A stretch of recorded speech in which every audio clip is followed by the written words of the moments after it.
My story begins when I was about 15. I got drunk for the first time right before school, which should have been an eye-opener.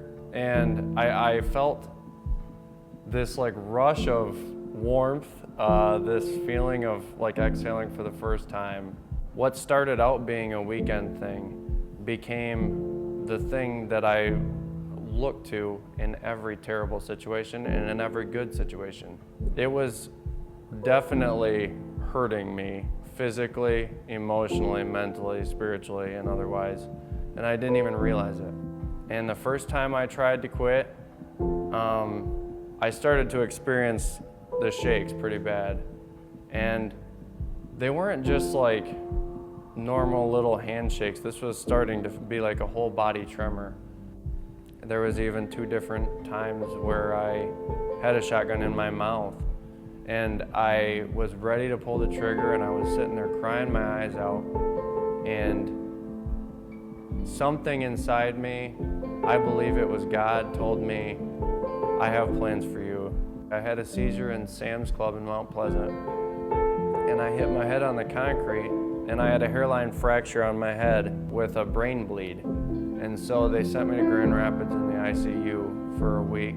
My neurologist told me during that time, you have a year to live.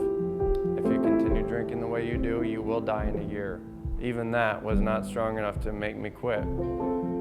On September 26th of 2015, I decided to submit myself to rehab at Dukoski Hall in Traverse City, where I spent 30 days, and I relearned how to live life. I still to this day remember the first time I caught myself laughing and smiling for the first time without the use of alcohol. And after that, I graduated from mid. I got a 3.86 GPA and then a 4.0 GPA. My highest GPAs I've ever had in college. And so I moved to CMU. And from there, I was trying to find a group on campus that had the similar values as I did. They were students that were in recovery.